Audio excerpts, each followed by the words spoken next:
नमस्कार, आप देख रहे हैं इंडिया टीवी। आपके साथ मैं हूं पंकज भार्गव।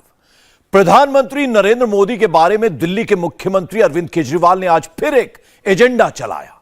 करीब 9 मिनट तक केजरीवाल कैमरे के सामने नरेंद्र मोदी के बारे में कुछ भी कहते रहे। मोदी की पढ़ाई लिखाई के बारे में, मोदी की योग्यता के बारे में, मोदी की डिग्री के बारे में सवाल उठाते रहे। क्या केजरीवाल सरासर झूठ बोल रहे हैं? प्रधानमंत्री के बारे में देश के एक मुख्यमंत्री खुलेआम झूठ फैला रहे हैं। हाईकोर्ट से ऑर्डर आने के बाद भी केजरीवाल उसी टेप को नए अंदाज में चला रहे हैं। प्रधानमंत्री की डिग्री का पूरा सच आपके सामने रखते हैं ताकि आप अरविंद केजरीवाल के फैलाए जाल को समझ सकें।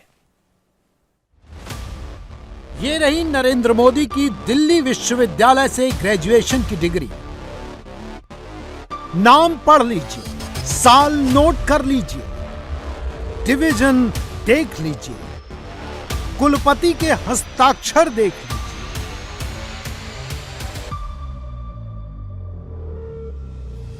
गुजरात विश्वविद्यालय से मिली मोदी की पोस्ट ग्रेजुएशन की डिग्री भी देख लीजिए। ऊपर लिखा है नरेंद्र दामोदर दास मोदी, बीच में लिखा है मास्टर ऑफ आर्ट्स। मोदी को पोस्ट ग्रेजुएशन की यह डिग्री कब मिली, कहां मिली, किस महीने मिली, किस साल मिली, फुल डिटेल अवेलेबल है। मोदी की डिग्री खोजना ज्यादा मुश्किल नहीं है, सब पब्लिक डोमेन में है। मोदी जिस गुजरात यूनिवर्सिटी में पढ़े हैं उसकी वेबसाइट पर फुल डिटेल्स हैं। पूर्व छात्र वाला लिंक क्लिक करते ही पहला नाम मोदी का आता है, पहली तस्वीर मोदी की आती है। मोदी ने एसएससी कब की, कहां से की, मोदी ने bachelor of arts, master of arts की डिग्री कहां से ली, किस साल ली, चुनाव आयोग को दिए हलफनामे से भी क्लियर है। मोदी की डिग्री चेक करने के लिए आपको ज्यादा कुछ नहीं करना, बस इस लिंक पर एक क्लिक करना है www.gujaratuniversity.ac.in। गुजरात यूनिवर्सिटी का पहला पन्ना खुलेगा, सामने ये लिखा मिलेगा और नीचे की तरफ मोदी का एमए पार्ट 1 और एमए पार्ट 2 का ऑफिस रिकॉर्ड अटैच्ड दिखेगा। मोदी की डिग्री को जानबूझकर मुद्दा बनाया जाता है। याद कीजिए, साल 2016 में भी मोदी की एजुकेशन क्वालिफिकेशन पर सवाल उठाया गया। उस वक्त भी अमित शाह ने पूरी दुनिया को मोदी की डिग्री दिखाई थी। ये तस्वीरें गवाह हैं, मतलब प्रधानमंत्री ने कहां तक पढ़ाई की है, कब डिग्री मिली है, सब पब्लिक जानती है। फिर भी केजरीवाल बार बार लगातार मोदी की डिग्री क्यों मांग रहे हैं? केजरीवाल के दिमाग में अचानक एक ऐसा क्या प्लान आया जिसके बाद वो 28 मार्च से मोदी की डिग्री कहां है वाला टेप बजा रहे हैं। देश के प्रधानमंत्री का पढ़ा लिखा होना बहुत जरूरी है। क्या हमारे देश के प्रधानमंत्री पढ़े लिखे हैं और कितने पढ़े लिखे हैं? 28 मार्च ही वो तारीख है जब आम आदमी पार्टी ने मोदी की इमेज को टारगेट करने के लिए पोस्टर वॉर की शुरुआत की थी और केजरीवाल ने विधानसभा में मोदी पर शिक्षा को लेकर आपत्तिजनक टिप्पणी की थी। इसके बाद गली गली, मोहल्ले मोहल्ले में ऐसे पोस्टर चिपका दिए गए। मोदी के खिलाफ सरासर झूठ फैलाया गया है। सोच समझकर सीधे मुख्यमंत्री के स्तर पर फॉल्स नैरेटिव गढ़ा गया। केजरीवाल ने अपने सांसदों के मोबाइल में भी वही पोस्टर भिजवाया और आपके सांसदों ने रिपीट मोड पर वही पोस्टर लहराया। हैशटैग डिग्री, हैशटैग गुजरात विश्वविद्यालय, हैशटैग डिग्री सार्वजनिक, हैशटैग गुजरात हाईकोर्ट। और इन हैशटैग्स की आड़ में मोदी पर अटैक वाला ट्रेंड फिर से शुरू हुआ है। भाषा बिल्कुल निचले स्तर की, ऐसी कि हम बोल भी नहीं सकते। देख लीजिए केजरीवाल की ट्रोल आर्मी क्या क्या लिख रही है। पढ़ लीजिए, एक मुख्यमंत्री देश के प्रधानमंत्री को टारगेट करने के लिए कितने निचले स्तर पर जा पहुंचे हैं। केजरीवाल की फौज जो हैशटैग घुमा रही है वो दरअसल मोदी पर चिपकाने की उनकी स्ट्रेटजी है। कुछ भी कह दो, जो मन में आए वो लिख दो, गंदी गंदी भाषा से पूरी की पूरी टाइमलाइन भर दो, कोई नहीं रोकेगा, कोई नहीं टोकेगा। सोशल मीडिया पर पोस्टर लहराओ, प्रेस कॉन्फ्रेंस में आओ तो झूठ पर झूठ, झूठ पर झूठ फैलाओ। केजरीवाल 96 घंटे से बिल्कुल वही कर रहे हैं। प्रेस कॉन्फ्रेंस में बोलना शुरू करते हैं तो 9 मिनट में मोदी की डिग्री को लेकर 90 प्रकार के झूठ बोलते हैं। हर झूठ को अलग अलग तरीके से परोसते हैं और मोदी मोदी ही करते हैं, खुद भी करते हैं, अपने नेताओं से भी करवाते हैं। प्रधानमंत्री जी की, देश के प्रधानमंत्री का, प्रधानमंत्री मोदी जी के प्रधानमंत्री जी को, प्रधानमंत्री मोदी जी देश के प्रधानमंत्री ऐसी बात करेंगे। हमारे देश के प्रधानमंत्री, प्रधानमंत्री जी के प्रधानमंत्री को अगर देश के प्रधानमंत्री अगर पढ़े लिखे प्रधानमंत्री होते तो प्रधानमंत्री जी, कोई भी व्यक्ति जाके प्रधानमंत्री जी पढ़े लिखे नहीं होंगे। प्रधानमंत्री जी की शिक्षा,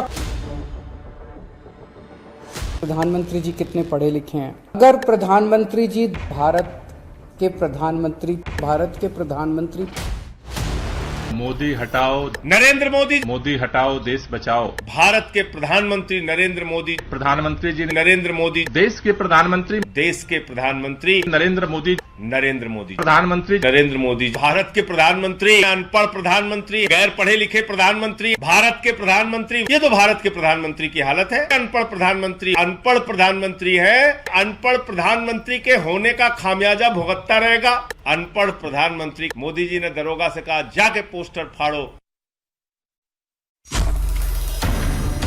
एक लाइन में कहें तो केजरीवाल को मोदी की डिग्री नहीं, फुल ऑन पब्लिसिटी चाहिए।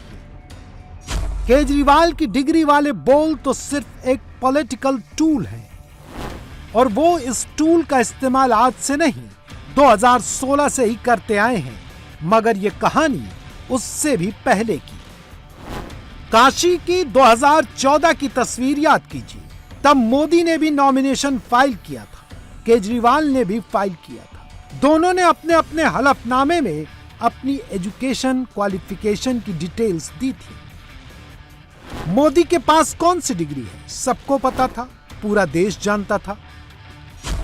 केजरीवाल को अगर सच में मोदी की डिग्री की इतनी चिंता होती तो वो उसी वक्त ये मुद्दा उठा सकते थे, लेकिन उन्होंने ऐसा नहीं किया। वो सबसे पहले इसे अप्रैल 2016 में लेकर आए, यानी यूपी चुनाव से ठीक पहले, जैसा कि केजरीवाल के इस ट्वीट से क्लियर है। फिर उन्होंने अगस्त 2018 में भी मोदी की एजुकेशन के बहाने प्रधानमंत्री को टारगेट किया, यानी 2019 के लोकसभा चुनाव से ठीक पहले। और अब वो इस प्रोपेगेंडा को 2023 में लेकर आए हैं, यानी 24 के चुनाव से ठीक पहले। प्रधानमंत्री का पढ़ा लिखा होना क्यों जरूरी है? प्रधानमंत्री को एक ही दिनों में सैकड़ों फैसले लेने होते हैं। अगर प्रधानमंत्री पढ़े लिखे नहीं होंगे तो ये अफसर आके, तरह तरह के किस्म के लोग आके उनको बहला के कहीं भी दस्तखत करवा के ले जाएंगे, कहीं भी कुछ भी पास करवा के ले जाएंगे। तो इस तरह से कोई भी व्यक्ति जाके प्रधानमंत्री जी को बेवकूफ बना सकता है अगर प्रधानमंत्री जी पढ़े लिखे नहीं होंगे। सोचिए, गुजरात हाई कोर्ट ने शुक्रवार को फैसला सुनाया और शनिवार को केजरीवाल और उनके नेताओं ने उसमें एक नया एजेंडा फिट करके घुमा डाला। गुजरात हाई कोर्ट ने 79 पन्नों की जजमेंट दी, एक एक लाइन क्लियर कर दी, लेकिन ऐसा लगता है कि केजरीवाल ने इन 79 पन्नों को पढ़ने की जहमत तक नहीं उठाई। आम आदमी पार्टी ने अदालत के फैसले का फॉल्स नरेशन किया, सोशल मीडिया पर अनाप शनाप लिखकर मोदी विरोधी एजेंडे को प्रमोट किया। क्या क्या नहीं लिखा, क्या क्या नहीं छापा, मगर उनका झूठ पकड़ा गया। अदालत ने अपने फैसले में बताया कि केजरीवाल का इरादा ही आरटीआई का इस्तेमाल करके मोदी को परेशान करने का था। फैसले में यह भी कहा गया कि जानबूझकर कंट्रोवर्सी पैदा करने की कोशिश की गई और मोदी की साख पर सवाल उठाकर केजरीवाल पब्लिसिटी स्टंट कर रहे थे। यह केजरीवाल का एक मोटिवेटेड अटेम्प्ट था। अदालत ने फैसले में यह भी क्लियर कर दिया है कि एजुकेशनल डॉक्यूमेंट्स जैसे डिग्री निजी जानकारियां होती हैं और आरटीआई एक्ट के तहत उसे डिस्क्लोज करने से छूट मिली हुई है। यूनिवर्सिटीज को भी इसे डिस्क्लोज करने की बाध्यता नहीं है। अदालत ने अपने फैसले में यह भी स्पष्ट कर दिया कि प्रधानमंत्री की सारी डिग्री पहले ही सार्वजनिक तौर पर उपलब्ध हैं। बावजूद इसके केजरीवाल ने मोदी को टारगेट करने के लिए आरटीआई का गलत इस्तेमाल किया। अरविंद केजरीवाल का एक मामला था कि उनके फोटो आई कार्ड को जारी करने की बात हुई थी। उसमें अरविंद केजरीवाल ने एक पत्र लिखा जो हाईकोर्ट के रिकॉर्ड पर है जजमेंट में, कि मेरा आप दे सकते हैं लेकिन भारत के प्रधानमंत्री नरेंद्र मोदी का भी एजुकेशनल क्वालिफिकेशन आप आरटीआई में डिस्क्लोज करिए। और कोर्ट ने उसको आरटीआई का एप्लीकेशन मान लिया।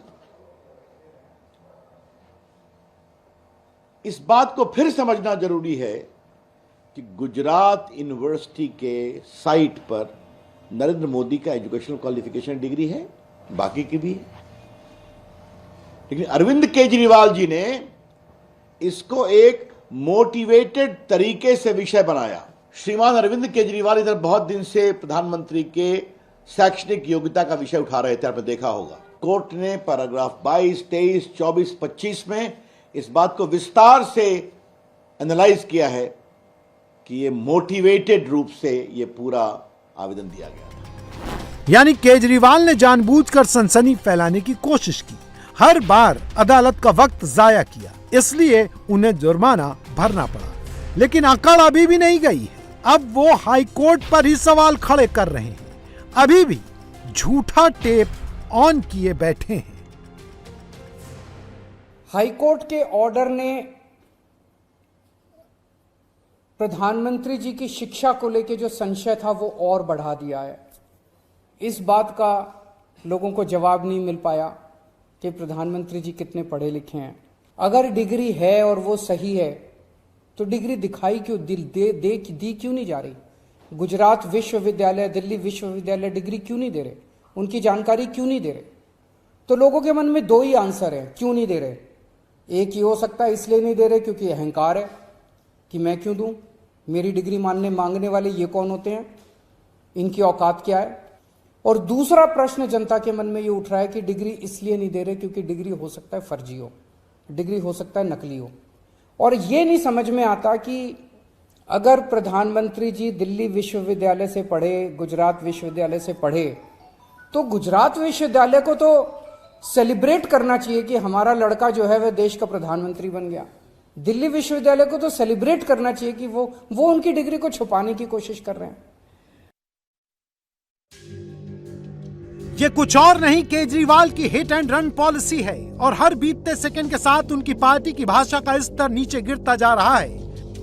हर ट्वीट में, हर टाइमलाइन पर पहली लाइन में पीएम की डिग्री फर्जी है का ट्रेंड चलाया जा रहा है। अपने मन से नए नए नारे फिट करके आम आदमी पार्टी का इकोसिस्टम मर्यादाहीन बातें फैला रहा है और ये सब करने का ऑर्डर ऊपर से ही आ रहा है, यानी इसमें केजरीवाल की ही हाँ है। वैसे अपने बयान से पलट जाना, कुछ भी कह देना केजरीवाल की पुरानी फितरत है। आज आपको उनका ऐसा ही बयान सुनाते हैं। एक वक्त था जब केजरीवाल कहते थे कि प्रधानमंत्री बनने के लिए किसी को डिग्री की जरूरत नहीं है, प्रतिभा एजुकेशन की मोहताज नहीं है, कम पढ़ा लिखा व्यक्ति भी प्रधानमंत्री बन सकता है। मगर आज केजरीवाल का टोन बदल गया है। अब उन्हें मोदी की पहले से अवेलेबल डिग्री देखनी है, उस पर सियासी खिचड़ी पकानी है। बहुत गौर से सुनिएगा केजरीवाल का ये ऑडियो, रिपीट मोड पर 2 बार सुनिएगा। प्रधानमंत्री बनने के लिए आपको कोई डिग्री की जरूरत नहीं है, प्रतिभा फॉर्मल एजुकेशन की मोहताज नहीं है।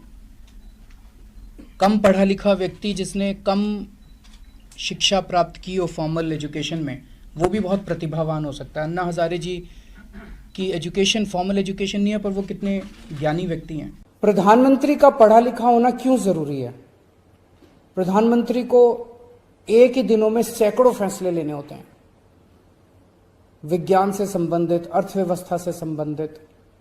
अगर प्रधानमंत्री पढ़े लिखे नहीं होंगे तो ये अफसर आके, तरह तरह के किस्म किस्म के लोग आके उनको बहला के कहीं भी दस्तखत करवा के ले जाएंगे। प्रधानमंत्री बनने के लिए आपको कोई डिग्री की जरूरत नहीं है, प्रतिभा फॉर्मल एजुकेशन की मोहताज नहीं है।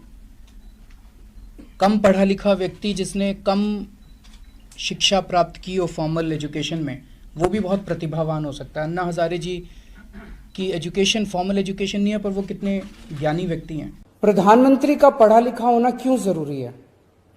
प्रधानमंत्री को एक ही दिनों में सैकड़ों फैसले लेने होते हैं, विज्ञान से संबंधित, अर्थव्यवस्था से संबंधित। अगर प्रधानमंत्री पढ़े लिखे नहीं होंगे तो ये अफसर आके तरह तरह के किस्म किस्म के लोग आके उनको बहला के कहीं भी दस्तखत करवा के ले जाएंगे। अब आप खुद सोचिए कि पहले वाले केजरीवाल अगर सच बोल रहे थे तो फिर आज वाले केजरीवाल मोदी की डिग्री पर झूठ क्यों बोल रहे हैं? जवाब सिंपल है।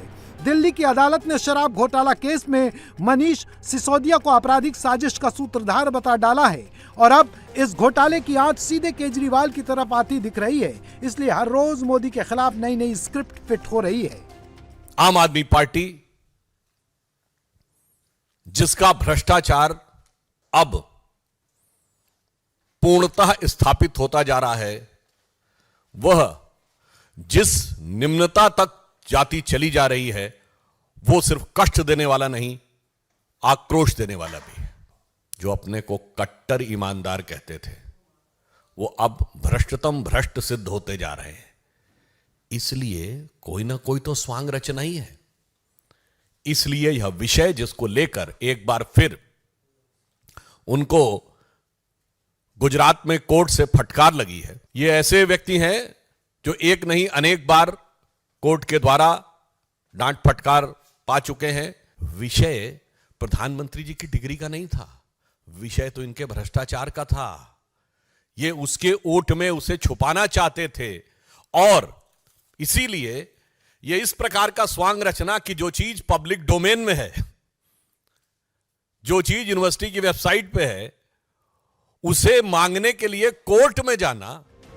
बीजेपी कह रही है कि मोदी की डिग्री को सियासी टूल बनाकर केजरीवाल बचने की कोशिश कर रहे हैं, इसीलिए मोदी के खिलाफ आपत्तिजनक भाषा बोल रहे हैं। और नोट कर लीजिए, यह सिलसिला अभी रुकेगा नहीं। 24 का चुनाव आते आते हमले और तेज होंगे। आज डिग्री को हथियार बनाया है तो कल केजरीवाल कुछ और लेकर आएंगे और लगातार मोदी वाला तराना ही सुनाएंगे। प्रधानमंत्री जी की, देश के प्रधानमंत्री का, प्रधानमंत्री मोदी जी के प्रधानमंत्री जी को, प्रधानमंत्री मोदी जी देश के प्रधानमंत्री ऐसी बात करेंगे। हमारे देश के प्रधानमंत्री, प्रधानमंत्री जी के प्रधानमंत्री को अगर देश के प्रधानमंत्री अगर पढ़े लिखे प्रधानमंत्री होते तो प्रधानमंत्री जी, कोई भी व्यक्ति जाके प्रधानमंत्री जी पढ़े लिखे नहीं होंगे। प्रधानमंत्री जी की शिक्षा, प्रधानमंत्री जी कितने पढ़े लिखे हैं? अगर प्रधानमंत्री जी भारत के प्रधानमंत्री जब कहीं दंगा होता है तो उसकी रिपोर्टिंग सबसे मुश्किल होती है। हर तरफ गुस्सा होता है, सच झुलसा हुआ होता है, कुछ भी काला या सफेद नहीं होता। सबसे बड़ा खतरा वायरल वीडियो से होता है। वायरल के झूठ की वजह से इंटरनेट बंद कर दिया जाता है। इसका साइड इफेक्ट यह होता है कि गलत खबरें भी खूब फैलती हैं और सही बात पता नहीं चल पाती। दंगे की रियल पिक्चर स्पॉट पर जाकर ही पता चलती है, लेकिन वहां पहुंचना आसान नहीं होता। देश के जिन 4 राज्यों, जिन 5 शहरों में दंगा हुआ, जिन गलियों में पत्थर आज भी पड़े हैं, जहां जली हुई गाड़ियों से अब तक धुआं निकल रहा है, हम वहां पहुंचे सच जानने के लिए। एक तरफ का सच नहीं, दोनों तरफ का सच पता लगाने के लिए।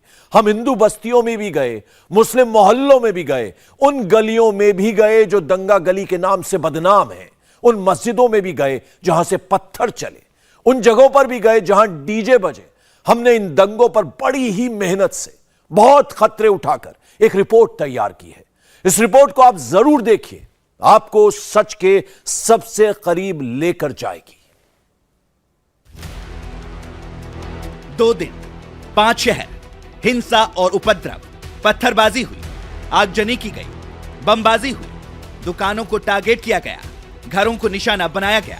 हावड़ा से लेकर महाराष्ट्र का संभाजी नगर, गुजरात के वडोदरा से लेकर बिहार के नालंदा और सासाराम तक बवाल ही बवाल और सुलगते कई सवाल। पश्चिम बंगाल का हावड़ा, जहां रामनवमी के बाद जुमे के दिन भी पत्थरबाजी हुई। हावड़ा में भारी पुलिस फोर्स का डिप्लॉयमेंट है, बावजूद इसके लोग डरे हुए हैं।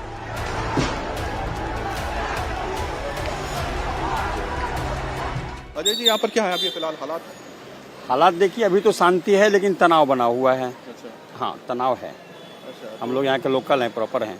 तो दुकान सब बंद है अभी फिलहाल तो बंद है, कुछ दुकानें खुली हैं, काफ़ी दुकानें बंद हैं। पुलिस के आने से कुछ फर्क पड़ा यहाँ? पुलिस जो लगाए हैं? अब पुलिस के आने से बस वो विशेष कुछ फर्क तो दिख नहीं रहा है। वैसा पुलिस ने तो अपना जो काम करना चाहिए था वो तो कर नहीं पाया। सामने मंदिर भी टूटा है 157 नंबर, वहाँ भी थोड़ा सा आप लोग रिपोर्टिंग कर लें, देख लें।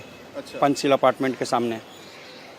तो अब शांति है। इस इलाके में थोड़ा बहुत हालत खराब हुई थी। हाँ जी, कल दोपहर में हुआ था, कुछ ज़्यादा ही हुआ था। लोगों में भय तो बना हुआ है। बना हुआ है। कोई बाहर निकल रहे हैं आप लोग या नहीं जा रहे हैं? नहीं, थोड़ा बहुत निकल रहे हैं बस गेट के पास। पुलिस के आने से फर्क पड़ा है क्या? हाँ, पुलिस के आने से कुछ तो फर्क पड़ा है। अच्छा, कल हम देख रहे थे इसी अपार्टमेंट से कई लोगों ने बनाया था, इसी जगह पे शायद बहुत हंगामा हुआ था। हाँ, यही हुआ आप था। लोग तब अंदर थे? अंदर थे अंदर। अच्छा, शायद यहीं से थे क्या, ऊपर से? नहीं, ये भी तोड़ा गया था ना शायद? आगे है हमारा, आगे है बिल्डिंग। अच्छा, आगे हुए। तो अभी नॉर्मल लग रहा है आपको हालात? अभी नॉर्मल है। माहौल तो अभी खराब ही लग रहा है। खराब ही लग रहा है? हाँ। ठीक नहीं हुआ, पुलिस की वजह से नॉर्मल हो गया? हाँ, पुलिस के लिए अभी नॉर्मल है। पुलिस हटा तो फिर से हो सकता है? हाँ, हो सकता है कुछ। अच्छा, तो इसलिए तब दुकान बंद करके आप लोगों का तो बेकरी का काम है तो पूरा तो बर्बाद? हाँ, हम लोग तो कल से बंद है? नहीं, अभी हम लोग 2-3 दिन से बंद ही चल रहा है। 2-3 दिन से बंद चल रहा है? हाँ। अच्छा, इसी वजह से सारी चीजें? हाँ, इसी वजह से। कोई दिक्कत है? अभी सब नॉर्मल चल रहा है? हाँ, सब नॉर्मल चल रहा है। कल वाला जो खत्म हो गया सब कुछ? हाँ, सब अभी सब ठीक है। आपका नाम क्या है? शौकत अली। बोले बंद पड़ा हुआ है? बंद पड़ा हुआ है। दिक्कत हो रही है उससे? 2 दिन से बंद पड़ा हुआ है। अच्छा। बहुत स्थिति खराब है, यहाँ का मामला खराब है।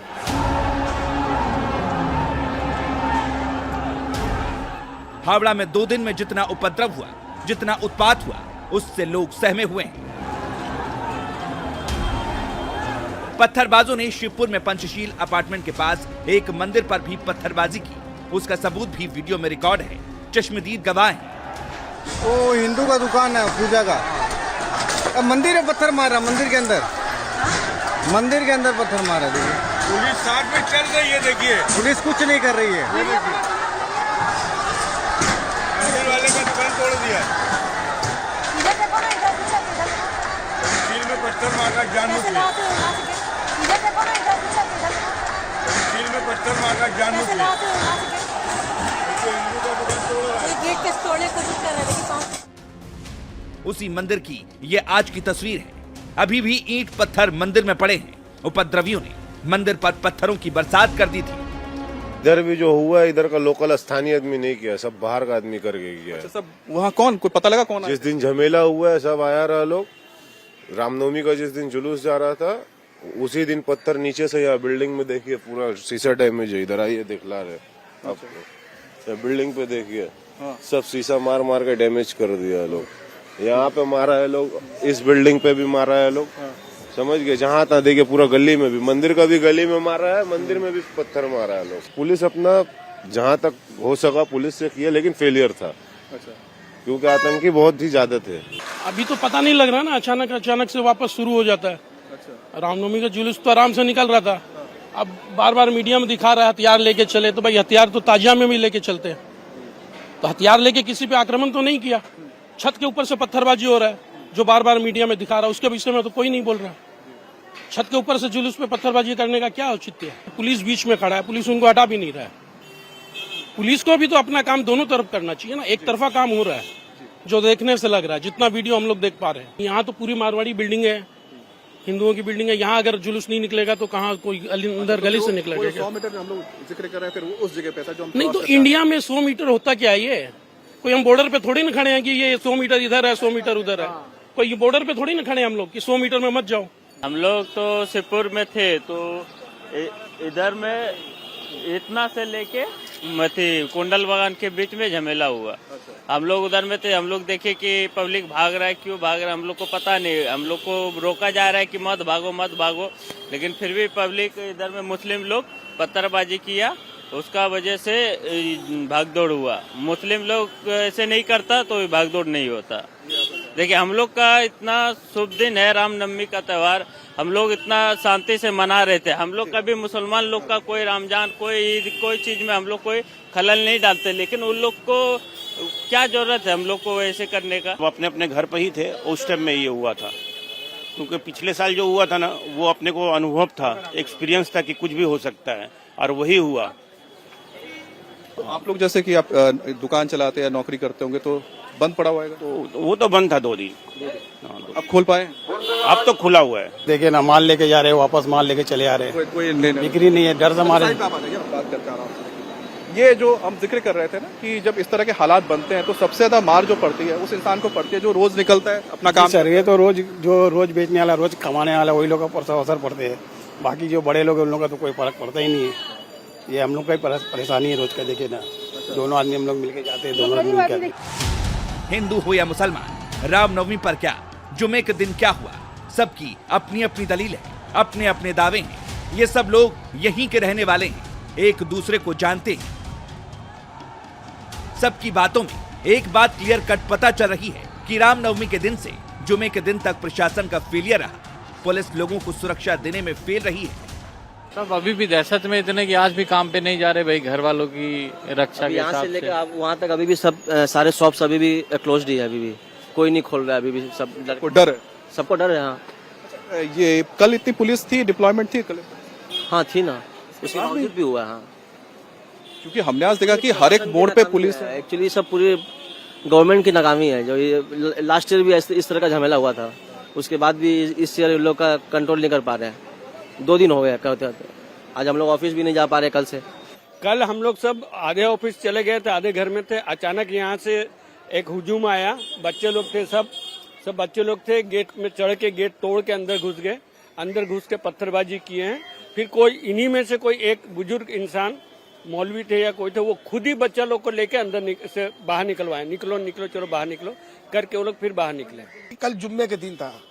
जुम्मे के दिन में नमाज में सब नमाज पढ़ रहे थे। अचानक कुंडल बगल साइड वहाँ जहाँ मंदिर है, वो गली से कुछ लड़का निकला, ईटा पथराव किया नमाज के ऊपर। नमाज के ऊपर जब पथराव किया तो भाई आदमी सोचा कि काहे ऐसे हो रहा। जब उठ कर जब देख रहा कि तो उधर से भगवा झंडा लहरा के रास्ता में बीच में रख दिया, रोड पर लहरा के ईटा पत्थर किया। तो ये लोग भगदड़ इधर हुआ, भाग के सब इधर आदमी आया। आने के बाद कौन किधर भागा है, कौन किधर ढुका है, ये हम लोगों को पता नहीं है। ये जब बोले कि पंसिल के अंदर ढुके हैं, कोई बुजुर्ग बोल रहा कि उनको पथराव किया है, ये ढुका है। पथराव दोनों तरफ से हुआ है। हावड़ा के शिवपुर में आज कुछ दुकानें खुली हैं, लोग सड़क पर निकल भी रहे हैं, लेकिन जैसा माहौल रामनवमी के पहले था वैसा अभी भी नहीं है। पुलिस का पहरा भले हो, लेकिन लोग घरों से निकलने में डर रहे हैं। हावड़ा का पंचशील अपार्टमेंट, जहां उन्मादियों ने सोसाइटी का गेट तोड़ दिया, अंदर घुस गए, दुकानों को निशाना बनाया, घरों के दरवाजे और खिड़कियों को निशाना बनाया। हावड़ा के शिवपुरी में इस वक्त हम खड़े हैं और एक वीडियो जो कल वायरल हुआ पूरा सोशल मीडिया में, जिसमें एक बच्ची वीडियो में कह रही है कि दरवाजा तोड़ दिया है, पापा कहाँ हैं, और डरी सहमी आवाज में बार बार वो पूछ रही है कि पापा कहाँ हैं। उसी अपार्टमेंट के बाहर हम खड़े हैं और ये है पंचशील अपार्टमेंट शिवपुर का। और यहाँ पर देखिए ये 300 इस बिल्डिंग में जो है 300 के करीब घर हैं और 1500 से ज्यादा लोग जो हैं इस अपार्टमेंट में रहते हैं। और अपार्टमेंट में अभी भी अफरा तफरी का माहौल है। हालांकि सिचुएशन जरूर थोड़ी नॉर्मल दिख रही है, हैवी पुलिस डिप्लॉयमेंट अभी भी है, आरएएफ का भी डिप्लॉयमेंट है। लेकिन इस सोसाइटी में क्या हुआ, वो जो तस्वीरें कल सोशल मीडिया पर वायरल हुई, उनसे पूरा यहाँ पर कितनी भयावह स्थिति थी उसका अंदाजा लगाना मुश्किल नहीं है। लेकिन ये बड़ा सा लोहे का गेट है इस सोसाइटी का और वो गेट टूट गया है, इसलिए इस डंडे के बांस की सपोर्ट से इस गेट को खड़ा किया गया है। हावड़ा के पत्थरबाजों ने कल क्या किया था, उसको इन तस्वीरों को देखकर अंदाजा लगा सकते हैं। सोसाइटी के अंदर बुटीक की दुकान को किस तरह नुकसान पहुंचाया, किस तरह से तोड़फोड़ की, कल यहाँ क्या हुआ था, उसको आज की तस्वीरों से समझने की कोशिश करिए। डरावना आतंक था क्योंकि उस समय मेरे बहन का बेटा नीचे था। उसके जो मैंने डर वाली बात सुनी है फोन पे, मुझे पता है कि कल कितना आतंक का माहौल इस सोसाइटी में रहा होगा। लोग अपने घरों में शटर बंद करने को, दरवाजे बंद करने को मजबूर हो गए। ऐसा ये हालत है। मतलब पुलिस क्या थी वहाँ पर, क्या पुलिस के वीडियो आप लोगों ने देखा नहीं है? पुलिस ऐसे जाती है, लोग ऐसे आते हैं, पुलिस पीछे जाती है। पुलिस को आगे आते देखा है किसी ने? मैंने तो नहीं देखा एक भी वीडियो में। कि बाकी जगह के आतंकी हमले या आतंकवाद ऐसे होते हैं, लोगों को दौड़ते हुए पुलिस को भगाते हुए देखते हैं। यहाँ पुलिस को भगाते हुए लोग दिखाई दिए हैं मुझे। मुझे एक भी पुलिस आगे भाग के उनको डरा सके इतनी हिम्मत नहीं दिखी है किसी पुलिस के अंदर। आप लोग सहम गए, डर गए? हम तो बिल्कुल नहीं सहमे हैं, लेकिन हमारी प्रशासन जरूर सहम गई है, हमारी सीएम जरूर सहम गई है लग रही है। जब इतना बड़ा माहौल है जहाँ पे आपको इतना बड़ा आपकी रामनवमी का जुलूस निकलता है, आप वहाँ पे धरना पे बैठे हुए हो। जुमे के दिन वाली हिंसा में सबसे ज्यादा नुकसान पंचशील सोसाइटी में हुआ। पंचशील सोसाइटी में करीब 323 फ्लैट हैं। उपद्रवियों ने इस अपार्टमेंट को टारगेट किया, बाहर से भी पत्थरबाजी की, गेट तोड़कर अंदर घुसे और फिर जो मन में आया वो किया। पंचशील अपार्टमेंट के लोग अब भी डरे और सहमे हैं। 1:30 बजे से हम लोग कोई काम नहीं किया, लास्ट में हम लोग कैसे आए, सब कोई थे यहाँ पे। ऐसा तांडव हम लोग कश्मीर का देखे थे टेलीविजन में, वो हम लोग को लगा कि हम लोग कश्मीर में रह रहे हैं। बच्ची रो रही है कि पापा जल्दी आइए, यहाँ क्या हो रहा है, बच्ची में कुछ हो गया, घुस गया, चिल्ला रहे थे बच्चे। आप बताइए। मैं थे करीब, आपका नाम बताइए। मेरा नाम प्रकाश है। मतलब करीब 12:30 बजे जब नमाज खत्म हुई थी, उसके बाद में काफी ग्रुप आया और हम लोग उस टाइम काफी हॉल हुआ, तो हम लोग सामने हमारे जिसको जो जॉइनिंग ब्रिज मतलब वहाँ पर आ गए थे हम लोग। वहाँ से हम देख रहे हैं कि वो लड़के लोग पत्थर मार रहे हैं, सब बाहर से मार रहे हैं। सब बाहर के लोग थे, यहीं के लोग थे? नहीं, वो हम नहीं बता पाएंगे। ठीक नमाज के बाद में शुरू हुआ था और फिर जब ये इधर में इसको गेट तोड़ा गया है, उसके बाद हम देख रहे हैं कि अंदर घुस गए हैं और सामने 2 पुलिस भी खड़ी है, परंतु वो पुलिस किसी को डंडा नहीं मार रही है, वो पुलिस किसी पर वो पकड़ नहीं रही है, उसका ऐसे ऐसे कुछ कर रही है, कुछ नहीं होगा। और वो इतने चार्ज थे मतलब अपने आप अंदर में, वो अंदर पूरे अंदर आगे इस दुकान सब जगह पत्थरबाजी शुरू कर दी। गनीमत मानिए कि वो अंदर जाकर के और उन्होंने बड़ा काम नहीं किया, अदरवाइज कुछ भी हादसा हो गया होता कल यहाँ पर। और नंबर 2, पुलिस के यहाँ पर जो डिले हुई है, पुलिस के आने में, पुलिस के एक्शन लेने में, that is the main thing. यदि पुलिस यहाँ पर प्रॉम्प्टली आती, पुलिस यहाँ पर प्रॉम्प्टली एक्शन लेती, तो ये चीज बहुत हद तक रुक जाती है। कल जब पत्थरबाज गेट तोड़कर अंदर घुस रहे थे, तब एक लड़की ने उपद्रवियों का वीडियो बनाया था जो सोशल मीडिया पर खूब वायरल भी हुआ। वो लड़की पूरी तरह सहमी हुई थी, डरी हुई थी। ऊपर से देख रहे थे तो वहाँ पे पत्थर फेंक रहा था, तो गेट खोलने का कोशिश कर रहा था। तो आपके पापा कहाँ थे उस समय? उस समय पापा ऑफिस में थे, तो बोल रहे थे कि गेट खोलो। तो कैसा उस समय बहुत डर गए थे आप? हाँ, मेरे को लगा गेट खोल लिया था वो लोग, तो मेरे को लगा घुस। तो आपको लग रहा था सोसाइटी में घुस जाएंगे? हाँ, तो लोग घुस गए थे, तो मेरे को लग रहा था कुछ अटैक करेंगे इसलिए। तो क्या उस समय लग रहा था, आपको लग रहा था कि सेफ्टी कोई कर पाएगा, आपकी हो पाएगी? पुलिस थे एंड तो मेरे को लग रहा था कि ये लोग प्रोटेक्ट कर लेंगे। पुलिस का भारी डिप्लॉयमेंट भले ही शिवपुरी और पंचशील अपार्टमेंट के आसपास हो, लेकिन लोग अपार्टमेंट के बाहर निकलने से डर रहे हैं। पंचशील अपार्टमेंट की महिलाएं जिन्होंने कल अपनी आंखों से उपद्रवियों को देखा था, वो अभी भी खौफजदा हैं। हम लोग सब बहुत डरे हुए हैं, सब घर में ही थे। अचानक जोर जोर से पत्थरबाजी की आवाज, बच्चे डर गए। वो तो अच्छा है अभी बच्चों की स्कूल्स और सब खुली नहीं है, वरना बहुत ही मतलब इस तरह से रिलीजन को लेके हंगामा करना ये बिल्कुल ठीक बात नहीं है। तो कैसा, आप लोग बहुत डर गए उस समय? लगा कि पुलिस आपको सेव करेगी या कुछ इस तरह का हो जाएगा? देखिए, पुलिस वालों से हमें कुछ सपोर्ट नहीं मिला है, जो जहाँ तक हमें पता है, क्योंकि हम लोग कल 3-4 बार गेट तोड़ के वो लोग अंदर आ गए। हम लोग फर्स्ट फ्लोर सेकंड फ्लोर में रह रहे। पुलिस को कॉल करने की या किसी तरह से फोन नहीं लगा। फोन किया गया था, भव्य शाह नाम के एक बंदे ने किया था फोन उनको, लेकिन फिर उन्होंने कहा आपके नियर बाय पुलिस स्टेशन वाले हैं, वो कुछ एक्शन लेंगे, लेकिन कुछ नहीं लिया गया था। मैडम, जहाँ बगल में पुलिस स्टेशन होता है वहाँ तो लोगों को डरना ही नहीं चाहिए। एक सबसे बड़ी बात है, पुलिस स्टेशन के सामने जो हांगकांग फैशन है सारी दुकानें, वो कैसे डिस्ट्रॉय हो सकती है? मतलब अगर कोई पुलिस स्टेशन के पास लेके डर सकता है तो मैं क्या ही बोलूँ फिर अभी। तो अब बच्चे घर में थे छोटे, क्योंकि बच्चों की भी कुछ आवाजें हमने सुनी, बहुत डरे हुए, सहमे हुए थे। वो बहुत डरे हुए थे, रो रहे थे, चिल्ला रहे थे। हावड़ा के शिवपुर के पंचशील अपार्टमेंट को कैसे टारगेट किया गया, यहाँ रहने वाले लोगों पर कैसे पत्थर फेंके गए, उसकी गवाही ये जुमे के दिन की ये तस्वीरें हैं, जहां सड़क से पत्थर फेंका गया, घरों की खिड़की, शीशे सब टूट गए, लोग डरे सहमे घरों में दुबके रहे। पुलिस मार्च कर रही है। और यहाँ पर आप जैसा आपको बता रहे हैं कि जो पुलिस कमिश्नर है इस वक्त पूरे इलाके में आप कह सकते हैं कि एरिया डोमिनेंस जो होता है उसे देखा जा रहा है, और यही कोशिश हो रही है कि जो पुलिस, जो यहाँ पर बड़े अधिकारी मौजूद हैं, पुलिस को जो तैनात किया गया है, ताकि इस एरिया में जो लोग हैं उनके अंदर एक सुरक्षा का भाव नजर आए, और जो लगातार जो तस्वीरें आई थी उसके बाद जो लोग डरे और सहमे थे वो तमाम चीजें ना रहें। तो यहाँ पर आप देख सकते हैं पुलिस कमिश्नर यहाँ पर हावड़ा के वो लगातार हर एक इलाके में खुद पैदल चलकर हर एक चीज़ों का जायजा ले रहे हैं। सर, लोगों के अंदर जो डर है वो कैसे निकलेगा? लोगों के अंदर अब कोई डर नहीं है। लोगों से हमने बात किया, लोगों का कॉन्फिडेंस बढ़ा है और हम लोग लगातार लोगों से बात करते रहेंगे, जिससे कि उनके मन में अगर कोई संशय है, कोई शंका है, तो उसको दूर कर सकें। हावड़ा ही नहीं बल्कि बिहार के सासाराम और नालंदा में भी रामनवमी के दिन हंगामा हुआ। सासाराम में तो पत्थरबाजी के साथ बमबाजी भी हुई।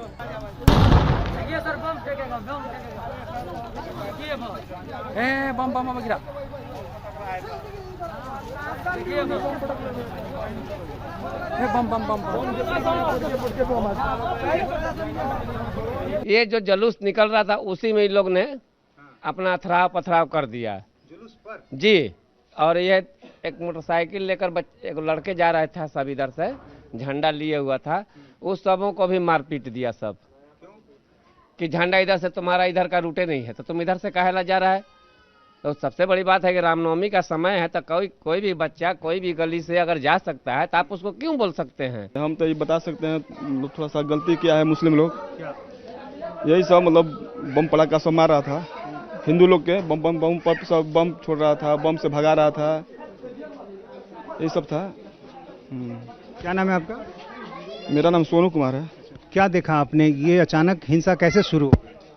अचानक हिंसा शुरू हुई, जैसे रामनवमी का जुलूस था ना, रामनवमी में इतना भीड़ हो गया था ना हिंदू लोग का, उससे मतलब देख के मतलब मुस्लिमों को पगला गया था, इतना भीड़ कैसे हो गया। इसी के चलते थोड़ा सा मतलब किसी बासा बसी हो गया होगा, उसी के चलते मतलब सब प्रोग्राम बनाया और ये सब थोड़ा खातिर सब लड़ाई झगड़ा हो गया है सब। सासाराम में हुई हिंसा को लेकर हिंदू पक्ष की अपनी दलील है। हिंसा क्यों हुई इसके लिए सीधे तौर पर मुस्लिम पक्ष को जिम्मेदार ठहरा रहे हैं। मुस्लिम पक्ष क्या कह रहा है उसे भी सुनिए। उन लोगों की पहले से सब तैयारी थे कि लोग नमाज पढ़ेंगे, उस वक्त हम लोग हमला करेंगे। हम लोग नमाज जैसे शुरू हुई और हम लोग नमाज की नियत बांध रहे थे, उन लोग आके हमला कर दिया। क्या कि तो कुछ लोग नमाज से फारिग हो चुके थे, दूसरी मस्जिद से नमाज हो चुकी, तो उन लोगों ने देखा, तो फिर देख के हम लोग को आवाज़ दिया, तो हम लोग भी अपना जो है निकल गए बाहर अपनी हिफाजत के लिए। जैसे शुरू किया गया है, सुन्नत पढ़ रहे थे हम लोग, और उसके बाद बाहर में हाउ हाउ आवाज़ मिला, अब सारा लोग बाहर निकलने लगा, तो मालूम हुआ कि दो लड़का को लेके नारा लगा रहा था और गाली देने लगा। जय का नारा लगा रहा था, जा रहा था, ठीक है नारा लगाता है कोई बात नहीं है। हम लोग के रहते हुए सब जुलूस निकला, इधर से गया सब मोटरसाइकिल पर, 200-400 आदमी था, जितना था, कोई बात नहीं। हम लोग का मतलब है अपना नारा लगा रहा, हमारा भी जुलूस होता, हम भी नारा लगाते हैं, वो भी लगा के जा रहा है, ठीक है जाए। लेकिन बाद में जब हम लोग जुम्मा पढ़ने गए तो उसके बाद नारा लगाया और गाली यहाँ पर खड़ा होकर देने लगा। तो जो लड़के जो बैठे थे सब लड़के सब मारो मारो करने लगे सब, तो मारो मारो हुआ तो सब सारा आदमी हम लोग भी अंदर से बाहर आ गए कि मार हो गई बाहर में, बस यही तो बात है। उसके बाद जो बात बढ़ी तो चली। महाराष्ट्र के संभाजीनगर में अब हालात सामान्य हैं, लेकिन रामनवमी के दिन यहां भी पत्थरबाजी हुई। पत्थरबाजों ने संभाजीनगर के किराडपुरा में जो राम मंदिर है उसको भी निशाना बनाया, मंदिर का गेट तोड़ दिया। रामनवमी के दिन कौन लोग थे जिन्होंने पत्थरबाजी की? कैसे इलाके के कुछ मुस्लिम लोगों ने मंदिर को बचाने की कोशिश की? उस दिन संभाजीनगर में क्या हुआ उन्हीं की जुबानी सुनिए। हमने बहुत कोशिश की, मंदिर के तरफ कुछ लोग आ रहे थे, उनको बचाने की बहुत कोशिश की, पर लोग जो है कि मान रहे नहीं थे। डगरबाड़ी इतनी चालू थी कि वो कुछ समझ में नहीं आ रहा था कि क्या हो रहा क्या नहीं, कुछ समझ में नहीं आ रहा था। हम चाहते थे कि मंदिर की तरफ आना है, मंदिर हमारा है, हम मंदिर के संभालता है, और जो मंदिर है हम वहाँ पे जो तो काम भी करते हैं, वहाँ पे जो तो हमारा रोजगार भी चलता है, सब सारी बातें है। और हम पूरा हमेशा जो है तो हर बार जो तो रामनवमी में हम ही जो है तो मंदिर के जो वो रहता है ना रथ, हम ही बाहर निकालते हैं। मंदिर के में दिन रात नहीं रहते ना, मंदिर के भी लोग हमारे जान पहचान के, तो उनके वास्ते हम यहाँ खड़े हुए थे क्या कुछ होना नहीं बोल के। तो फिर भी वो लोगों ने 1-2 गेट तोड़ी डाले बाहर के हमारे छोटे। अच्छा। तो और गाड़ियाँ भी जलाए। अच्छा। और सबके मुंह पे दस्तियाँ बांधे हुए थे, कैमरे तोड़ते हुए आए। अच्छा। वो फयाज भी है, वो हमारे दोस्त है रिपोर्टर, तो वो उनकी वजह से भी हम यहाँ डट के खड़े, जैसा उन्होंने बोले बच्चों को संभालना जरूरी है बोले हमारे को। खतरे थे और एक ऐसे कुछ सबके हाथ में नहीं था, एक 8-10 लोग थे जिन्होंने मुंह को जो है तो नकाब बंधा हुआ था, और नकाब बनने के बावजूद भी हम यहाँ के होने की वजह से हमको हलचल से समझ में आता ना कि ये यहाँ का है या नहीं है, तो फिर भी नहीं मान रहे थे। अभी हमारे कुछ साथियों ने एक जा रहा था मुंह पे बन के मंदिर के गेट पे चढ़ रहा था तो उसको वापस खींच लिए। संभाजी नगर में जिन लोगों ने उपद्रव किया था, पत्थरबाजी की थी, पुलिस उनकी धरपकड़ में लग गई है। लोगों की निशानदेही और सीसीटीवी वायरल वीडियो के आधार पर उनकी गिरफ्तारियां हो रही हैं। और अब बात मशहूर उद्योगपति और रिलायंस इंडस्ट्रीज के चेयरमैन मुकेश अंबानी की पत्नी नीता अंबानी की। बहुत कम लोग जानते हैं कि नीता अंबानी पारंगत क्लासिकल डांसर है। कला के प्रति अपने समर्पण को जीवंत करने और भारतीय नृत्य की तमाम विधाओं को आगे बढ़ाने के लिए मुंबई में उन्होंने नीता मुकेश अंबानी कल्चरल सेंटर शुरू किया है। उद्घाटन के मौके पर नीता अंबानी ने रघुपति राघव राजा राम पर नृत्य किया। सोशल मीडिया पर इस वीडियो की जमकर तारीफ हो रही है। इस मौके पर फिल्मी दुनिया के तमाम बड़े सितारे पहुंचे थे। इनमें प्रियंका चोपड़ा, सलमान खान, आमिर खान, अनुपम खेर और शाहिद कपूर जैसे नामी सितारों ने एंट्री ली और खेलों से जुड़ी हस्तियां भी पहुंची। सचिन तेंदुलकर अपनी पत्नी और बेटी के साथ पहुंचे, युवराज भी पहुंचे, श्रीलंका के पूर्व कप्तान महिला जयवर्धने भी यहां इस अवसर पर पहुंचे। इसके अलावा मीडिया और राजनीति से जुड़ी हस्तियां भी पहुंची। तो तस्वीरों में आप देख रहे हैं रणवीर सिंह अपनी पत्नी दीपिका पादुकोण के साथ, शाहरुख खान की पत्नी, उनकी बेटी, उनका बेटा सलमान खान के साथ नजर आ रहे हैं, आर्यन खान और सैफ अली खान अपनी पत्नी करीना कपूर और करिश्मा कपूर के साथ पहुंचे। और आप देख सकते हैं नवविवाहित सिद्धार्थ मल्होत्रा और कियारा आडवाणी पहुंची। ऐश्वर्या राय बच्चन अपनी बेटी के साथ आई। आमिर खान भी इस अवसर पर मौजूद थे और सचिन तेंदुलकर अपनी पत्नी और बेटी के साथ इस मौके पर पहुंचे। इंडिया टीवी हर वक्त हर जगह डाउनलोड करने के लिए सर्च करें India TV news Google play store या ऐप स्टोर पर।